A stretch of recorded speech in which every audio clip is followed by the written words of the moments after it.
Why are the dinosaurs in the jar? They're the things that have caused me the greatest unhappiness. Not the greatest, but they've caused me unhappiness in my life. And the horse climbing the ladder.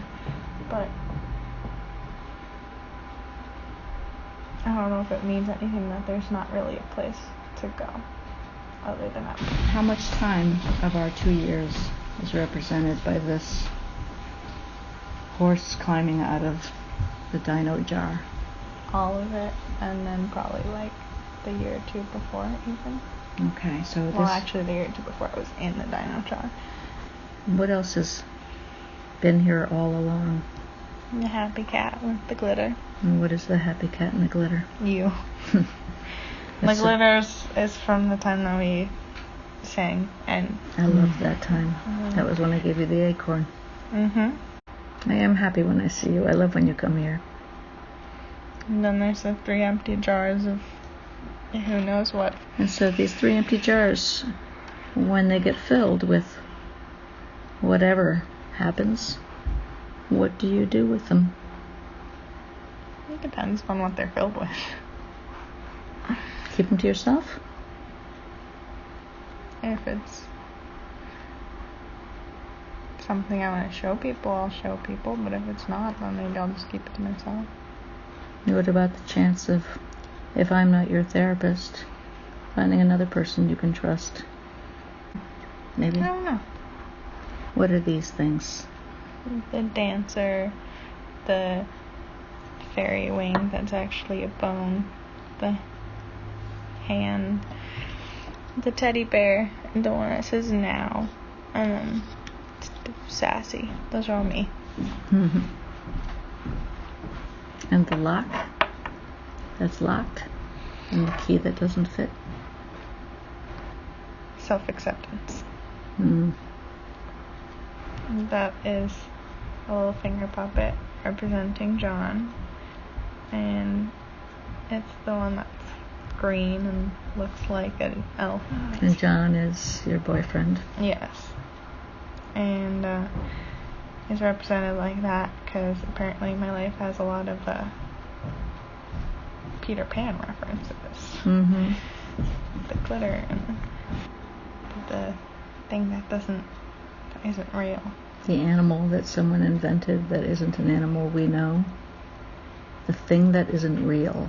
The thing that isn't real that has a label on it that says eating restriction.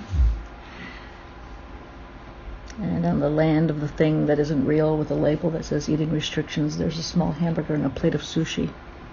But it isn't real. Is it a burger or is it a cake?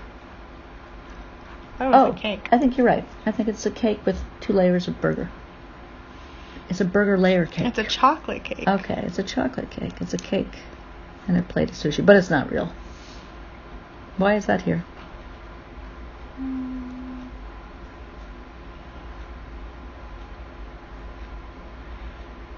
It's something. It is something. He's dancing. But he's dancing. For the record, the client is now playing squishy arm dance with a dinosaur as a distraction ploy. It is something. What is it?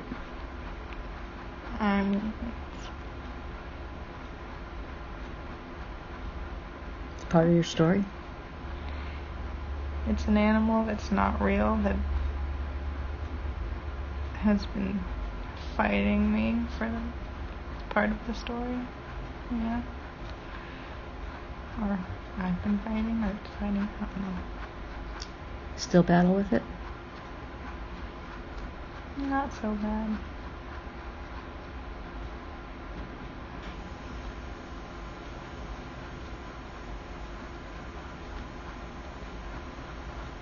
Is there anything else you want to say about it?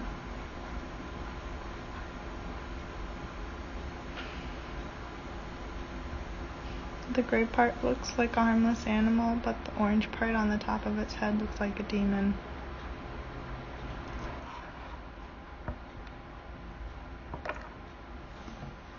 That is is my family. They're a bunch of finger puppets. Why do you have this wheelbarrow, this wooden wheelbarrow?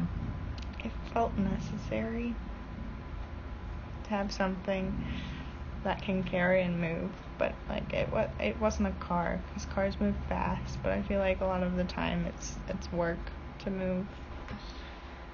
It's a fish on a needle. Because?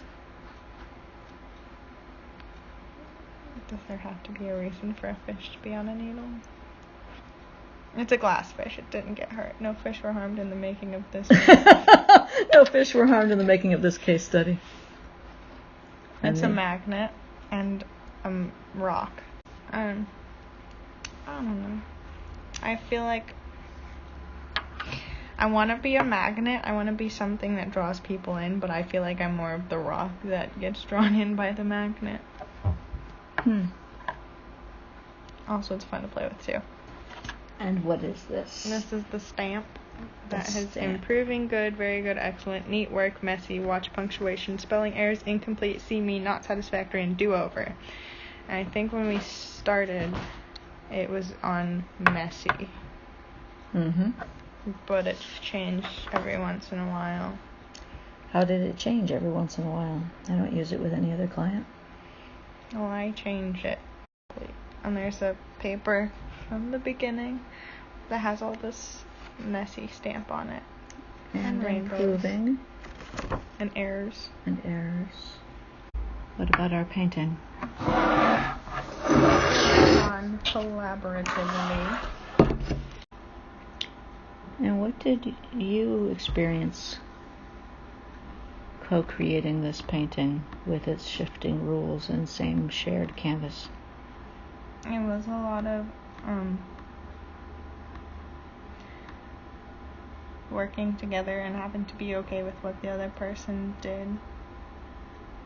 Because, like, I don't know, I think I put down something in the middle that says happiness or whatever, don't miss it, and it was in the collage part, and then you put an armadillo on top of it.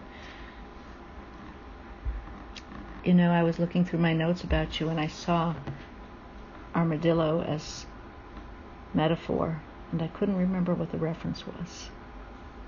And now I remember it was a metaphor that I was putting on the canvas for you to consider and to reckon with. And how did you reckon with my putting an armadillo on your happiness? I just let it be. And the painting kept going. Mm-hmm. I think it's been more of a focusing on the process and not on the end product for this. Yeah. And I feel like sometimes I focus on like the end product of what I'm gonna get, and then I don't focus on the process, and then I don't always get the end product that I need or want or. A tremendous amount of insight. But we'll do it together for a few more weeks. And then you'll take those skills. And I'll take those skills, and I'll meet you in Scotland. You take the high road, and I'll take the low road. I'll be in Scotland afore ye. But me and my true love will probably meet in fall. On the bonny, bonny banks of Loch Lomond. Oh,